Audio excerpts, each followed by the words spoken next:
I used to do lots of things.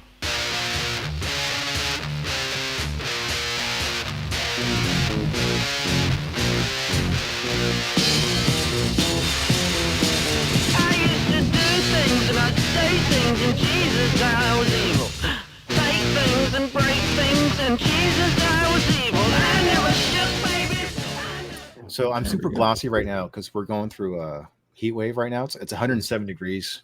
Are you right now. serious? Yeah. Oh my god. And my room's like 86 degrees right now.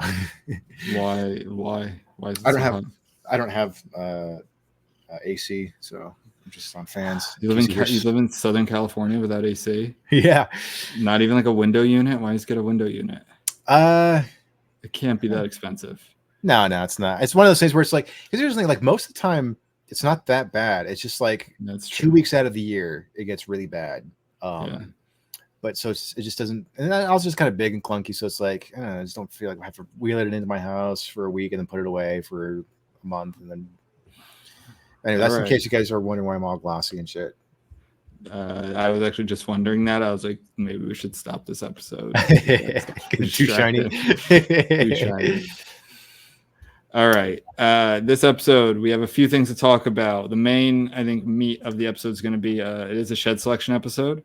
Is this your first choice? Your first shed selection? Or I think so. I mean, but there have been a few, at least like one, that you had watched. That I already seen a while ago. Was Society. Oh, right, yeah, Society. But yeah, this is the one where I finally decided to like step up and just be like, you know what, Benjamin, I have a suggestion. What number is this? Is this 4 or 5? We did Society. We did Inc. We did. Oh, the first one was The Vast of Night. Oh, that's right. Yeah. So it's before, maybe. I can't remember. I think so. Oh, but then we also did the Jersey's Devil one. I think that was my suggestion. Oh, last broadcast. Yeah. Yeah, that I don't think we counted that though. Yeah, because shed selection. Shed selections are supposed to be movies that we, if you're not familiar with the kind of sub episodes we do, they're supposed to be movies that we really like that we don't think get enough love. So obviously people really like a lot of popular. So we're not just talking about popular movies. We're actually talking about not very popular movies that we think are really good and don't get enough love, and they can vary in kind of budget and age and genre and all that, but that's like the crux of it. The problem with the last broadcast was it was a bad movie. Unfortunately, because it's a very Jersey movie. I was very excited to watch it, and not only was it bad, it also did not do the thing I thought it did, which was like I was under the impression, and I think maybe it gets brooded about New Jersey for a little pride thing, that it actually influenced the Blair Witch Project, which we found out was actually not true. So it's just a bad movie, unfortunately. And I wouldn't rip on a movie because it's obviously very low budget. I wouldn't rip on it for being a bad movie because of that. But they make like bad decisions that it could be a $500 million budget or a $100 budget. You just don't make that decision. Yeah. Namely the ending. So anyway, moving on from that bad movie, we're going to do a movie called Resolution. This was Joe's pick. Yeah. From 2012, I think 2013. I always go by when it was released, right, to the broad. So 2013. I don't count like film festival years because that's not how it works. We're going to touch on University of Austin. Yep. We're talking about Molson Coors. Yep. Why? Because it's pumping the brakes on DEI, as it says, and then maybe Jenna Ortega quote. Yeah. Chock full this episode. We want to start. You want to start with the culture war stuff, and then we get into like the meat of the episode, or you want to start with? Let's start with the University of Austin. Yeah, because we had this has been. I almost forgot about this. Yeah, this was a big like 2020, 2021 thing where, understandably, and I think still to this day, there's a lot of craziness at college campuses and a bunch of the intellectual dark web type people, namely Barry Weiss. They were talking about starting, a good old-fashioned college. Actually cared about intellectual diversity and teaching classics and challenging students and actually like being a legit school, unlike a indoctrination facility or something like that. A lot of these schools are like, and it actually is opening. They've introduced their first class, so the class of 2028. And that was like 3-4 years in the making, which is pretty cool. Yeah. And they have a lot of cool people on like the board of trustees and board of advisors. I have up here now, like they have Neil Ferguson, who's a historian, I believe.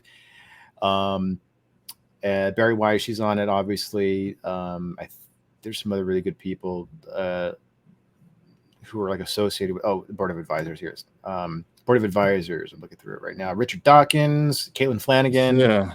Larry Summers, who was the president emeritus of Harvard. Jonathan Haidt. Yeah. Yeah. I mean, in this article, of course, it's what was this from Inside Higher Ed? Yeah. You can tell they're a little biased here because they actually called Barry Weiss a conservative writer. And it's like, I don't think Barry Weiss is conservative at all. I think she's even said, I don't know if she's going to vote for Kamala, but she's talked about, she voted for Biden. She's very open about that. Yeah. She's a lifelong Democrat. Yep. She's just not like against a lot of the progressive wing of the Democratic Party. She might vote Republican, but she's definitely not a conservative in any stretch of the imagination. Yeah, I remember on one of her appearances on Joe Rogan, she described herself as center left and that she was actually in favor of abolishing the Second Amendment. But I think recently in an interview, she said she just described herself as like a radical centrist or an extreme centrist or something like that. Yeah, that's just like pretty straight, right down the middle. Which again, 10 years ago, because of how crazy, how far to the left has gone, that would have been like her positions now would have been considered pretty like decidedly left wing 10 years ago. Used to just be like a Democrat, like that just used to be what the Democrats were. We're just like moderate. Like if you look at the border policy, like the immigration policy of like Democrats not even that long ago, it would be like what the Republicans are today. Yeah, I mean, there's that video of Obama, I think like in 2007, where he's like, it's important that we protect our border, so we ensure that immigrants don't take jobs from hardworking Americans. It's like that's almost word for word what he said in 2007. So it's just like he was called wasn't he called the deporter in chief? Oh right, yeah. But he's talking to a room full of ostensibly Democrat voting people, and it's like they're all like cheering for him. So and even Bernie Sanders was pretty it took a hardline stance, I think, on illegal immigration. But anyway, that's a whole other thing. Anyway, so I mean, like, this article is a little too loosey-goosey with throwing around the conservative term. And when you look at like the people who are like the board of directors, like there's some conservatives there, and there are also some like some center left people, and there's some like moderates and libertarians. Like, what's Richard Dawkins? Like, are you telling me he's a conservative? Yeah, no, he's a left wing guy. I would imagine he belongs to the Labour Party in the UK. Yep. Let's see if it even says. Maybe. I mean, he was like the godfather of the new atheists. Yep. I can't imagine that he has that. Not that there's like there's plenty of room, I think, now on the right for atheists, even kind of like vocal atheists. Sure. Doesn't mean you're gonna get along with everyone, but it's not like it's a taboo anymore. I think like it used to be. It's one thing if you're running, I think maybe for office, it might hinder you in a lot of places. But I think a lot of people don't really care about that shit anymore. I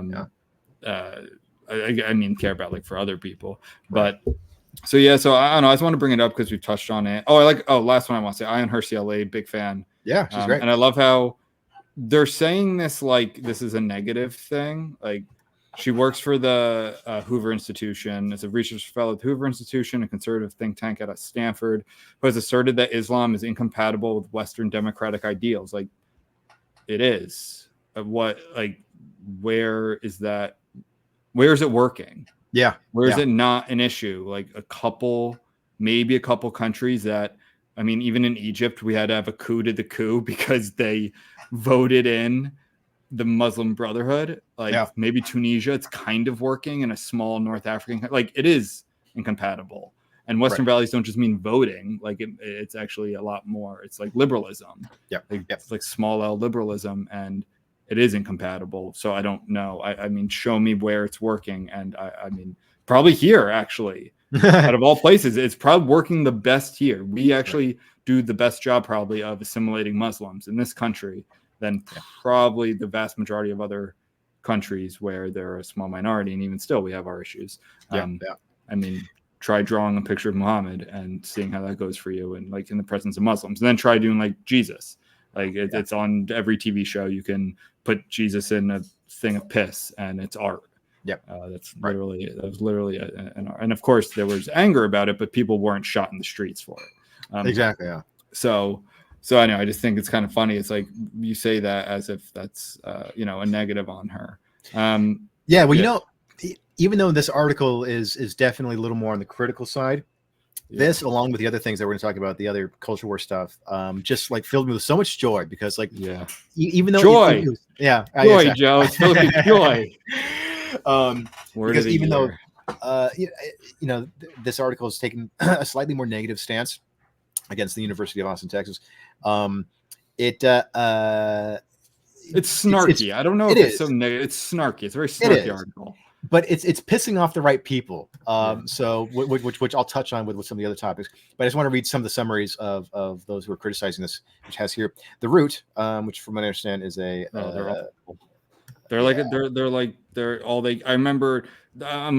I just want to say real quick. I remember I watched like one thing on The Root. It was back when I was a pretty big fan of Andrew Yang back in his heyday. Yep. But it's kind of funny, actually. All my favorite Democrats all left the Democratic Party. RFK, Andrew Yang, Tulsi Gabbard. Two of them have actually endorsed Trump. Which exactly, Andrew Yang's still pretty strictly Democrat, even though he created his own party, which I think hasn't done anything. Unfortunately, but it's some nice slogans, though. I was all for it. It's I don't know. I don't want to get into old political political like small p politics thing with our system, but I wish we had. I'm actually a big fan of the parliamentary system, coalition building. I don't know. I just like that a lot more than our system, but I don't know if we can ever actually have a third. Like RFK was kind of my last chance. I think our last chance for it for a while, for like a generation. Right. And unfortunately that just kind of fizzled and died. But anyway, so I remember watching a interview on The Root with Andrew Yang. And the interviewer was just like asking him all these like race-based questions. And I get that's their audience. And Andrew Yang kept answering them like, well, this will help everyone. This will help, working class people and black people, black population overwhelming, is a much bigger slice of this population. So, and the guy was like, no. Like he just like was not having it. It's like, no, I want to know only black people. How does this help black people? And it's like, and he did it. And I gave Yang a lot of credit because he wasn't pandering, right? He could have easily done that. He could have done what Kamala Harris does, but he was like, no, this is what I believe, and this will be better for America. And, kind of the rising tide lifts all ships type concept. And the guy's just like not having it. So that's what The Root is. They're race baiting, the absolute worst. I think they had their heyday in 2020, and they're just kind of like the worst of race baiting media. Oh yeah. No, they definitely appeal to like the more sort of like radical black activist crowd. And so,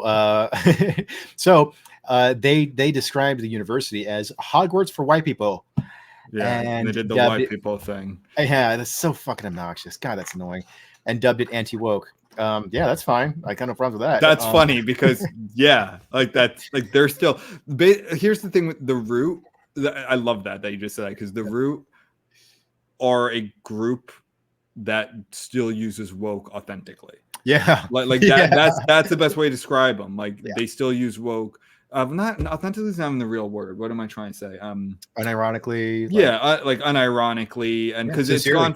Sincerely, yes, they use it sincerely, where like that's how it started, and then of course, then like everyone started using it. It started being like used for everything, and then the right started using it, and then, like boomer parents started using it. I'm like, well, that died. Like, stop saying, and like, now it's everywhere. Now it's even become like a shibboleth of, if you're still using it, it's kind of like you're not in touch. Like you're still in like the 2021 discourse, not 2024. But now it's like we use, and I actually never really liked the term.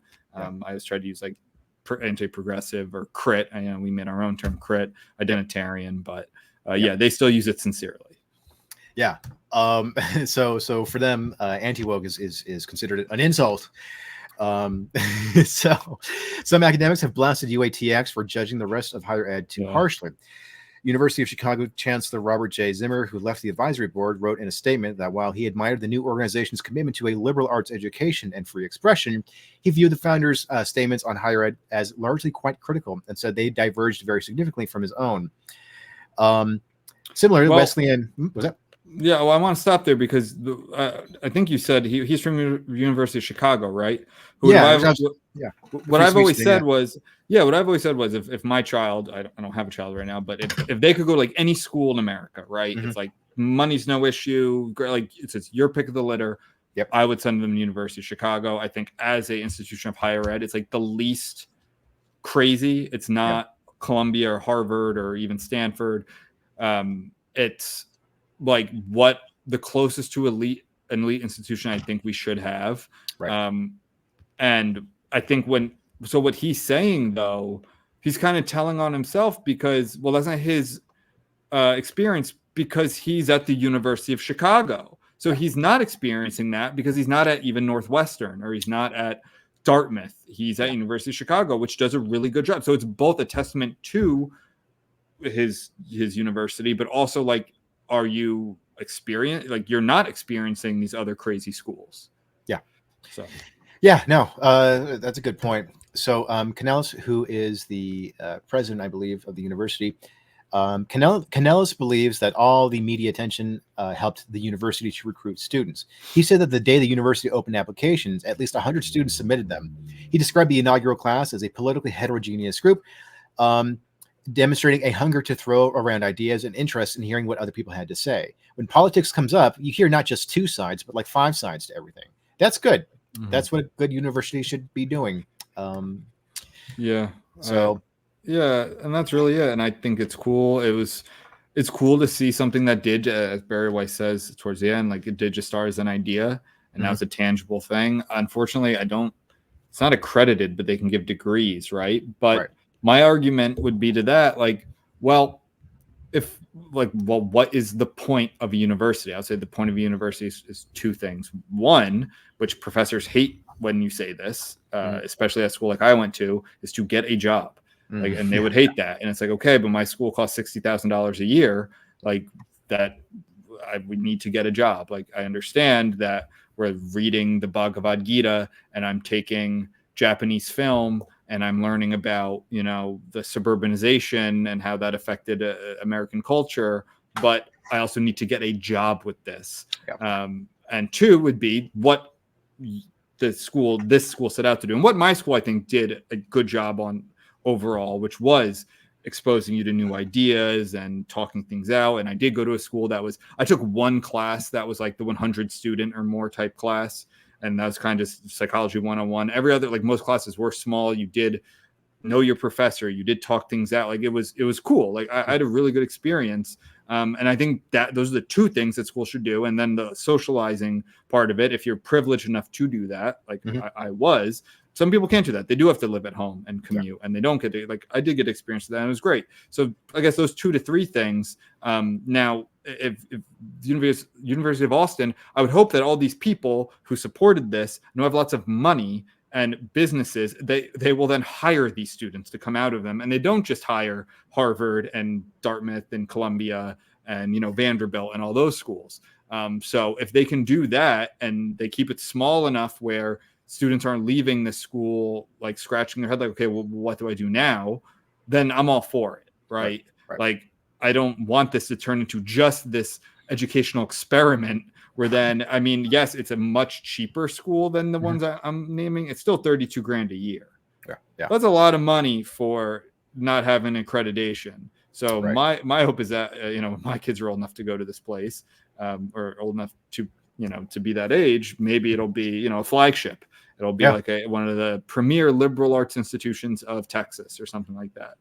It'll be interesting to see how this develops because I mean, there have been a lot of heterodox, like prominent heterodox figures who have been a part of this in some way. So I hope that there's at least a little bit of like a pipeline. I would hope so. Some kind of where it's like you can kind of meet with these people and they can kind of serve as your guides or something. It's just like there's some way that this isn't just an experiment. It'd also be interesting to see how the public reacts to this because there's a line. Have you ever seen Moneyball with Brad Pitt? I actually have not, but I know what it's about. Yeah, I know what it's about. It's one of my favorite movies. And it's funny because I'm not even like a Really? big sports guy. Yeah. But like That does surprise me. Billy Bean. Yeah, exactly. Yeah. So when a movie can take something that I'm not that interested in and make it really interesting. True. But anyway, so there's a line at the end of the film where Billy Bean he gets a huge offer from another baseball team, because at the time he was with the Oakland A's. So he gets an offer. And I forgot which team, but the team owner. Oh, the Yankees. No, it wasn't the Yankees. No. Oh, okay. Boston, I think it was Boston. Gotcha. Anyway, but he's having this he's having coffee with Billy Bean, and he's telling him like, hey, like what you did, like even though you guys didn't, like win the World Series or anything like that, but you guys won so many teams. I mean, you guys won so many games when you won more games by losing your best players because the Moneyball system that you employed here. So he's making this offer to try to get, and he's like, yeah, hey, like I know you're getting criticized out there, but the first guy through the wall always gets hurt the most. So I wonder if like this might be a rough 4 years for UATX. But I hope that they pull it off. I hope it might take a few classes, like a generation or so before. But I hope that it paves the way. So I hope these people then support these students who are like the pioneers, like Canelos, I think was his name said. Yeah. But I mean, here's another good thing. This isn't a school in the middle of nowhere. It's in Austin, Texas. Yeah. So it's a booming town. Yep. Maybe to its detriment, to be honest. Right. But Austin has become since 2020 like the hub of new ideas. Let's say it's kind of. I haven't been there. I actually would like to go before all this kind of ends, just to say like it's cool to be like I was in San Francisco in the 60s, like even if it was a crazy place, like I was in New York City in the 80s or whatever it was. It'd be cool to be like I was in Austin in the 2020s when it was this, isn't Tesla moving there, or Twitter? Tesla's there, or X, Twitter's moving there, or I know. Like, I just know that that's where Elon Musk is at. I think he did move Tesla there. Okay, Joe's power went out because California is a third world country, and now we are back. Let's move on. Anything else you want to say about University of Austin? Let's move on. We can do a let's do the course thing, because I think let's do the course thing. Yeah, Molson Coors. We'll do that quickly. It's just kind of a victory lap because we basically started this podcast talking about free speech things, progressive, crit, whatnot, during the height of DEI. Molson Coors is, I think, the second or third biggest beer conglomerate. Obviously, they have Molson and Coors, and they have Miller, which I drink. So that's why I like. I don't actually don't quote me on how big it is, but it's a big one. I think it used to be Miller Coors. That's Molson Coors, and they are like a lot of other companies scrapping their DEI apparatus because they've seen what happened to Anheuser-Busch and how it cratered and actually didn't recover. Like a lot of campaigns, a lot of political activist campaigns usually don't have the sort of impact on big corporations. There might be a slight bump or let's say a slight dip, but this Budweiser or Anheuser-Busch, specifically the Bud Light sales, never recovered. And something I learned, I actually worked in a liquor store, wine and liquor store, and then also beer for years, on and off when I would be home from college. And she's like any store, but especially like a store that has perishables, shelf space is everything. So if we had dedicated doors. I worked at like a medium-sized store. It wasn't a huge one, but it wasn't really boutique. It was like medium-sized, and there would be doors that for like, this is where the Budweiser always is, because the Budweiser drinker always wants to come and find the Budweiser, and that's what they're going to get. And if you start losing those sales, like the Bud Light sales, and another beer because something else is selling, let's say Modelo overtook it for a while, that's going to, it's hard to get that space back. Basically, it's not like, oh, okay, well now it's selling again, so let's put it back. Like, it doesn't really work that way. So Bud Light never really recovered.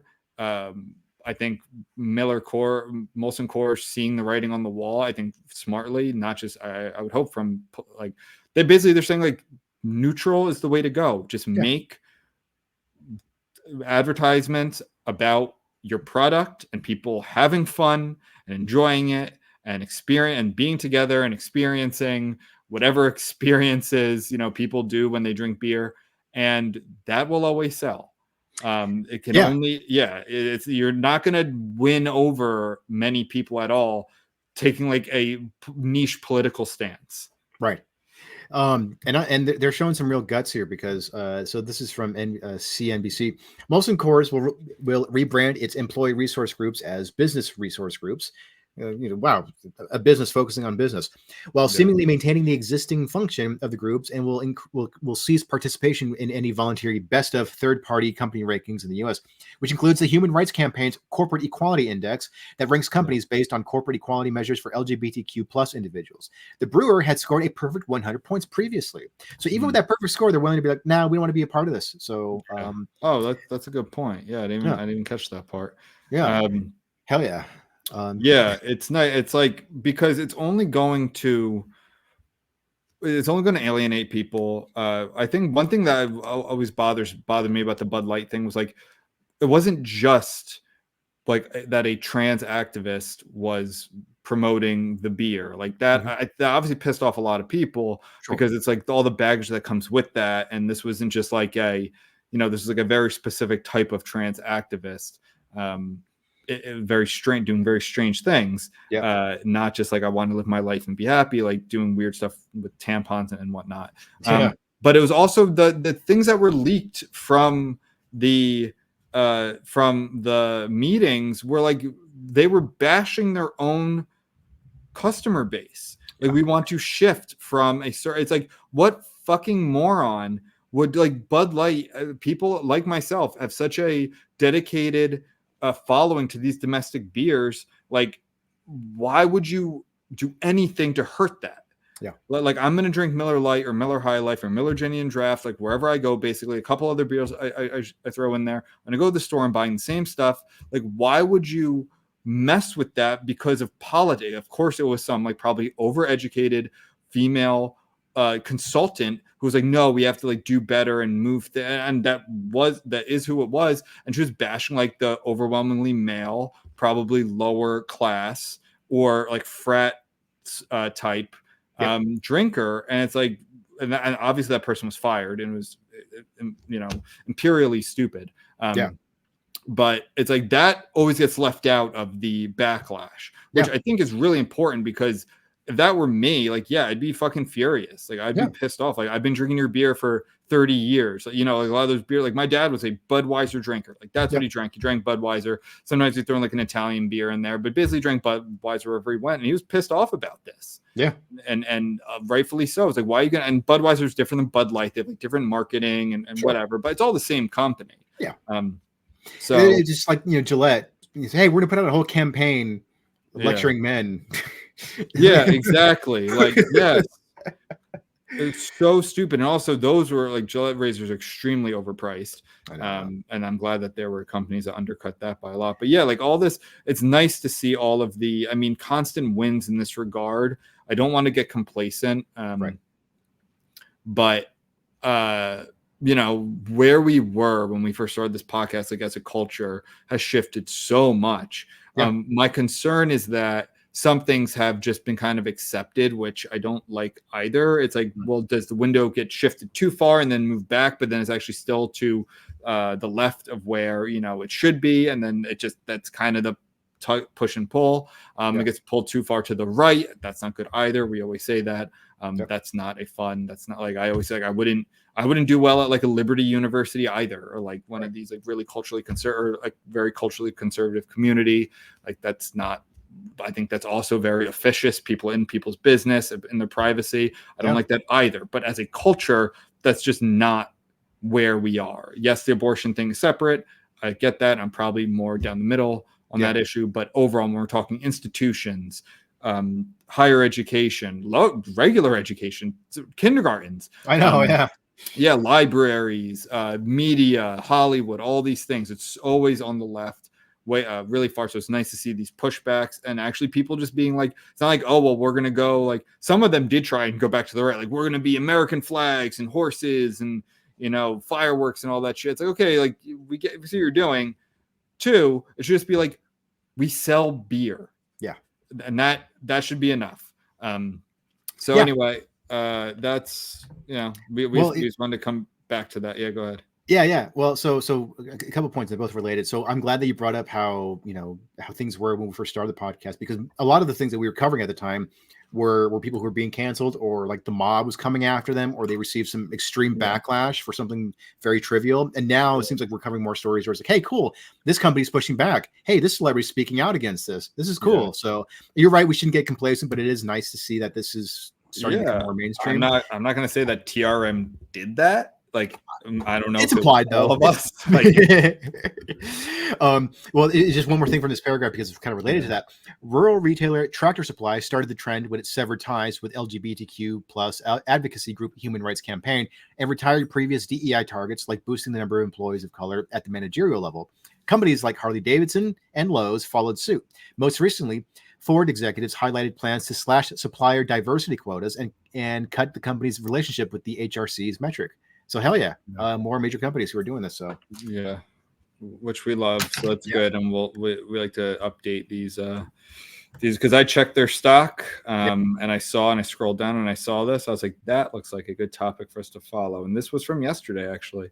Yeah. So very sweet. All right, Jenna Ortega.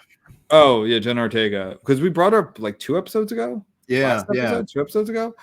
She said something totally based, which rules. Well, the first thing we covered, she was saying some really stupid shit. Exactly. Right. But now she's saying some really cool shit. And like honestly, stuff that we have also been saying since we started the podcast.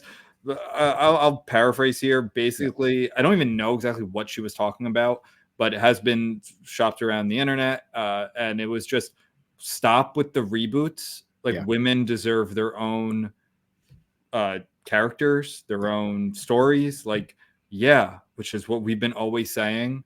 You don't need to, like, I think one of the best examples like Ghostbusters, it's like the female version of those oftentimes don't do well. You're not satisfying, besides like the most kind of online like girl boss feminist, you're not really satisfying anyone. You're pissing off the people who love the original, usually very successful IP. You're not gaining that many more people, and the product's usually not very good. So and it's also a slap in the face to these women who deserve their own stories. And there's lots of really cool, badass, funny women throughout history, or just ideas that you can create, like you can just use your imagination and create them, that deserve their own thing, that deserve their own stories. And I think like her saying that because she's a very young kind of ascendant actress, and I just think that rules. That's what we've always said, and you can apply that also to like race. Like not everything should, like the big one was The Little Mermaid. I'm saying the same thing. Like it's just fucking lazy. You want to keep the name because it makes money, but you want to be progressive and shit. Like you're just kind of pissing off everyone. So I wrote an article probably a year or two ago about the case for race swapping existing characters, and the same thing goes for gender swapping characters as well. But like I concluded that it was actually very insulting to people of color. When you race swap the character, because and what I wrote was like, it's you're giving them leftovers. Like it's just like, hey, like, this character's been played by a white person for decades or even longer. Let's do it to a black person. So cool. So finally we're getting scraps. So it's like, exactly. No. So it's like, no, actually, like it is possible. If you're going to treat a legacy character with a lot of attention and care, you should be treating new characters with a lot of attention and care. And I mean, look at the best example is Black Panther. Yes. Like it was extremely successful. You literally could have a white Black Panther first. Like it was original. It was extremely successful. And so it's been done, and it's just offensive. Of course, I think there can be situations where it is fine. Sure. Like for instance, there's going to be a new James Bond, right? That's like the whole thing. A lot of polls that are out, it's like, who should be the next Bond? And I think Idris Elba would actually be a great James Bond. Yep. I'm all for it. I think some other people could be great James Bond too. That being said, did you see the reaction that Daniel Craig had recently, where he's like at a symposium or something, and sorry, my cat's being annoying, and someone's like, do you think there'll be a gay James Bond? And he's just like, are you fucking like, you can tell he's just like exacerbated by the thing. He's like, really, that's what we want to. And I think Luca Guadagnino was there. I'm not exactly sure. I don't know why he would be there. Maybe I'm missing something, but it was kind of like that. It was nice to see that from, again, another A-list celebrity, where he was just like, hey, fucking, like, really? Yeah. Like, I don't know, man. Like, could be gay. Do we need to have a gay James Bond? Could we have just a separate gay like, I don't know. Who are you going to win over with that? Yeah, exactly. Winning over with gay James Bond? Right. Like the biggest womanizer in modern culture. All right, fine. Make him gay. Like, well, yeah, because it would require like work and effort to come up with a gay character who was also a secret agent, and had their own lore and their own mythology. It's like, no, just slap it onto an existing character. So, but yeah, no, I'm glad that Jenna Ortega said this, and we agree with her. So, yeah. All right.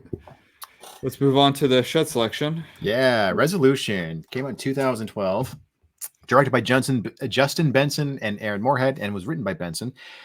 Yeah, so this is a pretty cool little flick. It was actually made for a much smaller budget than I would have thought. It says here for $20,000. Wow. Yeah. All right. So why this movie? Because this is your pick. So why do you love this movie? So I first stumbled upon this movie when I watched the sort of sequel / spin-off kind of called The Endless, which is more of a Lovecraftian horror film, like philosophical horror film, actually. But so I was a big fan of that one, and then I discovered that the same creative team behind that one made this one. So of course I was going to search this out. But also, there are also some thematic ties and some other things between the two films. They take place in the same universe, but we can talk about it another time. So I decided to hunt this one down, and I was surprised at how much I liked it, because it's a very contained film. You can kind of see that it's a low budget film, but they get a lot of mileage out of it, and it's a really like original, imaginative film, and it's kind of sci-fi, kind of horror, kind of mystery thriller drama. It kind of dips its toes into multiple genres, and it does pretty well. If you're just listing off the genres, it's also, there's a line in this movie that I laughed, probably one of the hardest I've laughed in a very long time. We'll get into the characters more, and I'll tell you I'll just say what it is now, because so one of the main characters is addicted to, it's crack, right? Yeah. He's like addicted to crack. So basically one friend, the crux of it is one friend goes to see another friend who's not doing well, addicted to drugs, living in a dilapidated house. Yeah. Basically, it's not a spoiler. You find out pretty early that he's squatting, and he handcuffs him to a railing or something, so that he dries out. He goes through detox. Yeah, he detoxes, and he's just like being a good friend, trying to help him out, also committing false imprisonment, but that's fine. And then a lot of crazy shit happens, right? But there's a line, Joe. I don't know if you remember that the guy who's chained, the drug addict who's chained to the thing, is like, he's going through withdrawal. He's angry, he's funny, he's upset, right? He uses violence, like, and the other, let me get their name, so I'm not just so Chris is the drug addict guy, and then Michael is his friend who's trying to get him Chris off. So Michael's like do you want coffee? Chris goes, is there crack in it? The way he says it is so goddamn funny. So unexpected. There's like a lot, like he is I want to look Chris, so Vinnie Curran. I want, like, it's one of those performances that I want to see other stuff he's in, because he was really good. Yeah. He's a really manic character. He almost reminds me of like if you took like the entire cast of It's Always Sunny and put into one guy, like just like this. Like he is kind of like an Always Sunny character. So he is in The Endless, which I haven't seen, and like you said, it's somewhat of a sequel, but follows different characters, right, from that movie. Yeah. He plays the same character though, so that's cool. Yeah. Everybody dies at the end. I feel like I've heard of that. Something in the dirt. Corpse in Kensington. Is that Kensington, Philly? That would not surprise me. But anyway, if you don't know, Kensington, Philly is like the worst neighborhood in America. Oh, cool. I just booked an Airbnb there. Cool. Yeah, it's like literally, it's like The Walking Dead. Nice. That might also be Kensington, England. But anyway, so yeah, the performances are really good. It does have a guy. I wish he was in a more that kind of had. So turns out, again, it's not a spoiler. I don't think, like, where the property is. Yeah. It's on a native reservation. The head, I think his name's Charles in it. And that actor's in Bone Tomahawk, small role, but that's a really good movie. Yeah, Zahn McClarnon. Yeah, he's a native actor. Bone Tomahawk's an awesome movie if you haven't seen it. So like it starts out pretty standard and like it builds really well, like just creepy things happening. A lot of things with time, like being watched, certain photos start, like they find certain photos and recordings of them and then becomes like real time. It's not a movie I would watch. Like, I don't think it answers much. I don't know. Right. Do you agree with that? Yeah. This is my second time watching it, and I definitely picked up on some more things. I definitely appreciated it more and picked up some more things that I didn't the first time. But yeah, it's still a little trippy, which I like. I feel like it's definitely a type of movie that is pretty rewatchable. I like how grounded it is. Yes. Because this could have gone off the rails, which I think a lot of artists tend to do. Like, they try and do too much. Yes. And I like that it stayed kind of contained. It gets very creepy. It gets very creepy, and it does get scary. Like, it does get legit scary, as in what's going to happen to these characters. It's not scary really like monsters or anything like that, but it stays self-contained, and I appreciate that. I wish I'd probably like a more if it answered a little bit, and that's why I'm kind of disappointed to hear that the sequel is not an exact, like, can you tell me without spoiling it? Like, does the Endless answer questions from this one, or no? Is it more question. Like inspired? I think it sheds a little bit of light on the entity that's watching on them. Because the Endless involves these two brothers who go back to a sort of doomsday cult that they grew up on. Who they show a little bit of in Resolution. I'm not sure it's the same cult though. It's not? No. This I think it's a different cult. It seems like that could have been easy. Like, that could have been easy tie-in. But I don't know. It's been a while since I watched both of them together, though. So I'm sure we'll do the Endless for a shed selection, because I think you would really dig it, and I actually prefer the Endless over this one. But the Endless, it does take place in like this weird little cult, kind of out in the middle of nowhere, and actually kind of right next to, I guess, where like in the same region of this place. Again, I don't want to like spoil too much. I'd rather do it soon. Let's do it soon. Like, I think it's free on whatever I streamed it on. This was free. So I'd rather do it soon, so it's fresher. Let's do that. Without giving much more away, that's how they kind of connect. But I do remember that it does kind of shed a little bit more on the entity, and so getting back to your idea of how grounded this film is, this film does such a great job for the most part of like implying an unseen force, like some weird entity that's surrounding it, but it's pretty low on special effects, but it does a good job of like keeping the suspense up of like, what is this thing? But you see, like, it's like you feel its impact all around. I love kind of like just like the wacky characters and like kind of like fleshing out the lore of the place. Dude, what was that? What was that girl staring in the window? Oh, right. I forgot about that. Yeah. That was so creepy, but like didn't come back. Yeah. Oh fuck! Sorry. Fuck. This is what's tough about shed selections is because you're talking about movies. The whole point that we do them is that we don't expect many of our viewers to have seen them. That's hard to talk about them without spoiling them. Yeah. So okay, yeah. Fuck. Sorry if I spoiled that part for you. But there's this girl. So I already did it. So there's a girl like tapping on the window at one point, and she's super creepy at night. She's not like done up in makeup or like anything like that. She's just creepy. Because she's creepy, because of where she is and when she's there, but that never really comes back, right? I don't know for sure, but like what I liked about how they were kind of teasing the mythology, I guess, or the lore or the explanation for all the weird happenings there. So it's on like sacred Native American ground, right? Which is kind of but pretty typical. Right. But there's also like a French, like where are they like archaeologists or something? Like there's some like French like expedition. Yeah. And they were exploring there, but then a couple of them went missing. Yeah. And then there's a UFO cult out there as well. Yeah, that's what I thought the Endless was the UFO cult. Is it not? Yeah. But like what I'm getting is it's like there's like a supernatural, like a sacred Native American element, but then there's like the UFO thing, and then there's like the science thing. So it's just kind of like all these conflicting ideas of what could be causing or what like this entity is, or what this force is. And I love that. I love that it's never really explained.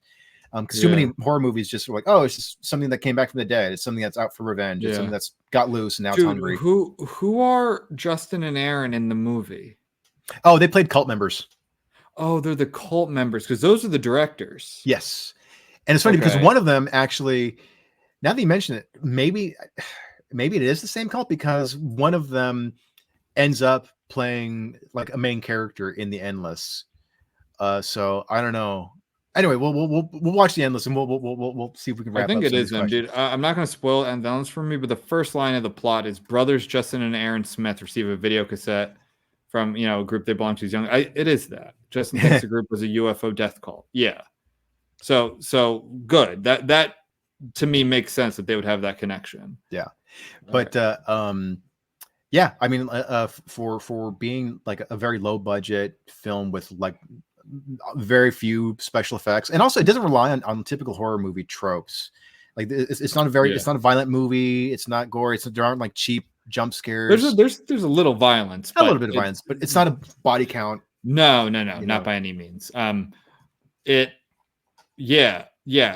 said, it's definitely not a cheap movie, which I like about it a lot. I think it's a very endearing movie. Yeah.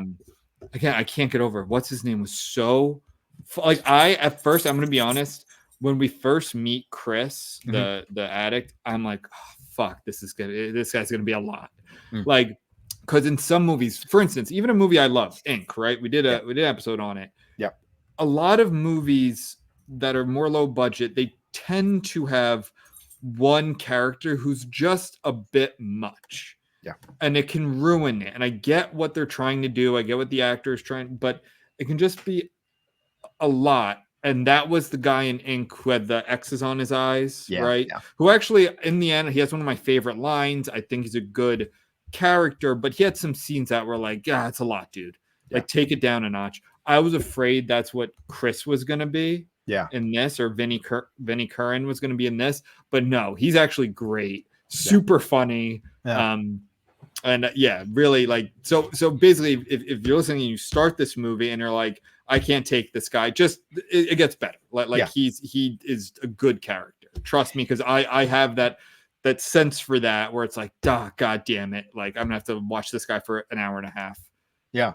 No, yeah, and he also has like a pretty good arc too. So it's like, you definitely root for the guy, even though he starts off like a total piece of shit, but it's like you see, like, amidst all these crazy things, he still cares about his buddy.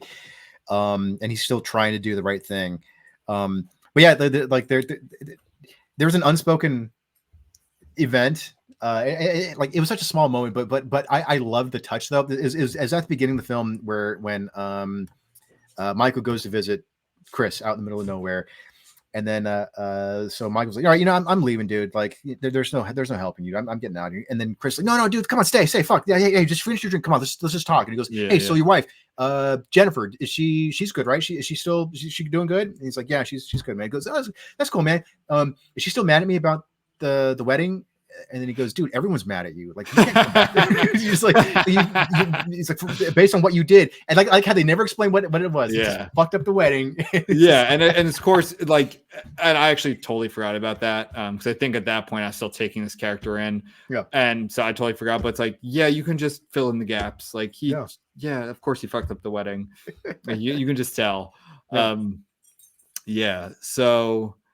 Anything else we really like? There's a lot of moving. It does get a little out there with I think when they meet the French guy was probably my least favorite part of the movie. The guy in the trailer who I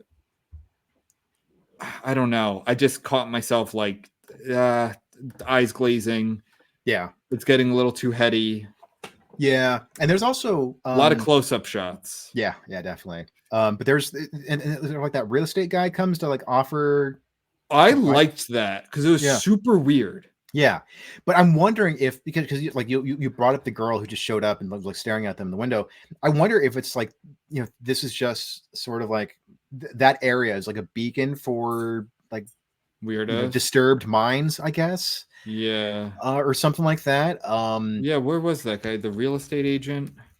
And like, why would a real estate agent just show up and like the shitty house? It's not even, not even furnished. Isn't even doing it justice. It like doesn't. It's not even like finished. Like the walls are just the board. Like and then he even sees like that Chris like changed to the thing, and he just doesn't seem to like notice it at all. It's funny. I like didn't even think of that because almost the entire movie, besides the very very beginning and the very end, he's attached to the fucking wall. So I actually didn't put that to. That's really funny. I didn't even think of that.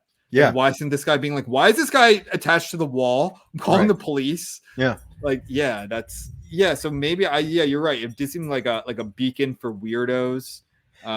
So I watched a video of somebody giving a theory about the film, what it's about, and they said that it's kind of a meta film about storytelling itself, which kind of makes sense because first off, like the movie's it's called resolution, which is kind of a narrative term for like tying up a story. But what they said was something I don't know if I fully buy, but I thought it was interesting was that the movie is subverting horror movie tropes. So it's like kind of like throwing in random characters and kind of seeing how the main characters react to them. And that's what the entity is doing. I'm glad you said that because here's the thing. So I didn't put this together. If you scroll down the Wikipedia page, right? A lot. So like the third paragraph after reviews, many reviews compared it to The Cabin in the Woods, which I didn't realize came out. I remember seeing The Cabin in the Woods in theaters, and I was absolutely floored. Like I loved that movie. You don't like it, right? If I remember correctly.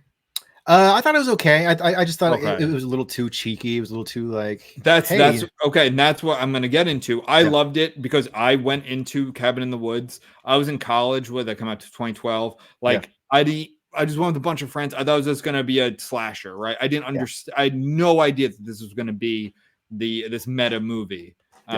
So a lot of the comments here are so SFX rated it 3.5 out of 5 and described it as clever, creepy meta horror. That is like low-fi version of The Cabin in the Woods. Kurt Halfyard of Twitch Film wrote, unlike the smug offhand silliness of Joss Whedon and Drew Goddard's Cabin in the Woods, this one makes you give a damn. It's much about the film's building lost type puzzle box, but more so the two exceptionally well-realized characters. Scott Weinberg of FearNet called the film a smart and subversive take that is less entertaining than Cabin in the Woods. So basically they keep, and the Village Voice compares it to The Cabin in the Woods. The AV Club compared it to an indie analog to The Cabin in the Woods. So I wasn't even thinking that.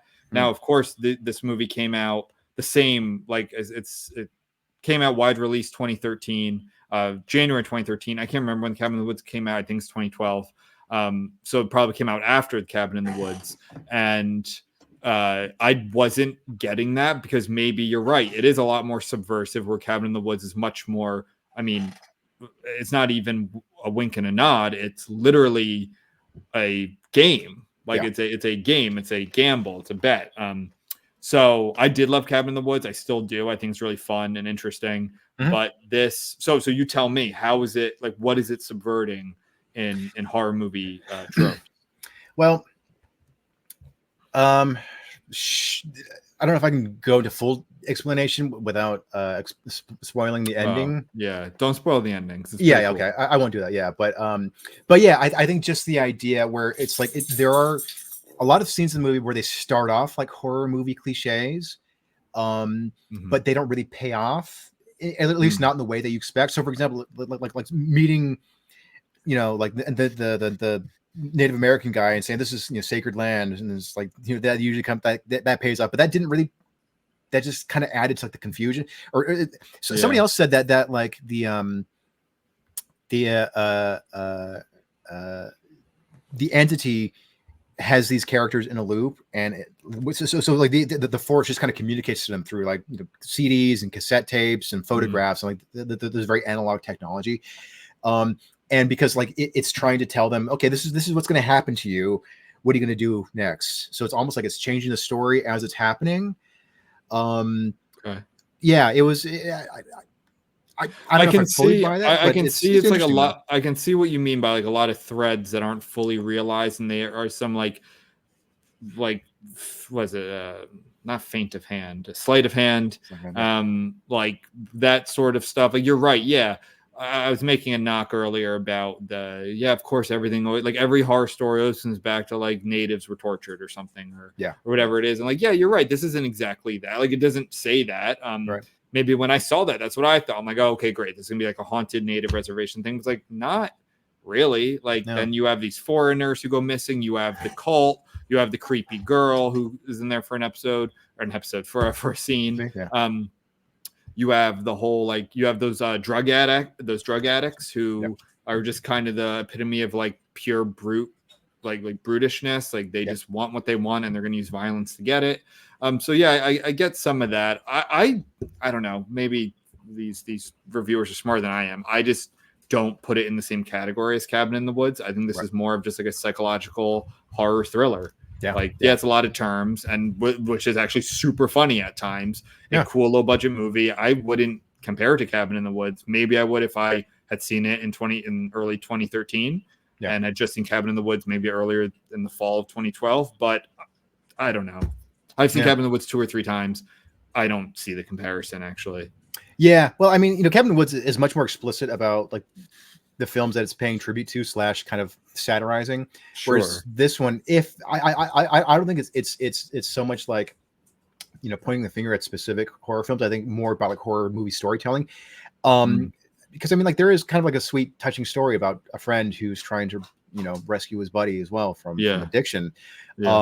So, these are not obnoxious, like dumb, horny teenagers going out into the woods and then getting slaughtered. This is like, it's a very personal story between these two characters. But at the same time, again, I'm just kind of thinking out loud here where it's like, no, this is a horror story, but at the same time, this is not, we're playing with genre conventions as well. But yeah, I don't know. But either way, it's a pretty solid flick. Definitely a good shed selection pick. I recommend it. I don't know I forget what I put. Like usually when I watch a movie and I score it, I have like a bracket like between this and this. I can't remember exactly what it's going to be, but pretty good. I definitely want to see the sequel, so we'll do that soon. But last thing, without spoiling it, when you were saying you couldn't talk about things without maybe spoiling it, are you talking about the last line? Is that what you're? I mean, just like the last scene. Basically, but yeah, the last line for sure. Yeah, the last line. Right. Okay. Yeah. So don't spoil it. Yeah. Now that you say that, now that we've talked it out, okay, that does make this. I actually didn't really know what that meant at the time. Yeah. And now that, okay, this might be a commentary on movie making, on horror movie making, that actually makes more sense. Is kind of cool. And especially what you're right. It's hard to talk about this without spoiling it. And I don't want to spoil the ending. What that is and what it's not. We're getting very that it's not more defined now makes more sense. Right. Does that make sense to you? Yes, it does. Okay, because now we're just kind of talking around stuff, and it's probably not great radio. So we'll stop there. But there's an irony though, where it's like, the film does play with time in these kind of circular ways, and the movie's called Resolution, which means like the end of something. So I think, I think again, we cannot talk about the resolution of the film without. Oh wait, dude, wait, this is Synchronic a third? Yeah, I have not seen that one. So I think you pointed it out to me. We were texting about this like a few weeks ago, and this takes place in New Orleans. Yeah. Oh, so fuck yeah. All right, we're gonna do. Well, I'm assuming I'm gonna like the Endless. Yeah. Even if not, we might watch this too. Oh, I just saw Ku Klux Klan. All right, we'll definitely watch it. A bunch of our friends might be in it. Just kidding. The Klan are bitches. All right, I think that's good for resolution. Yeah. We'll do the Endless probably next for Shed Selection. I don't know. Maybe I have some other ideas too, but why not? So that this is fresh. Yeah. All right. Anything else you want to add? No, except you're getting married in a few weeks, and I'm record an episode during the reception. Just during the reception. Yeah. All right. Yeah, I'm sure my fiance would love that. Yeah, definitely. All right, everyone. Stay reckless, fight the crits, and donate to our Patreon too. Oh yeah, if you please. We'll remember next time. Too late for that. All right, bye everyone.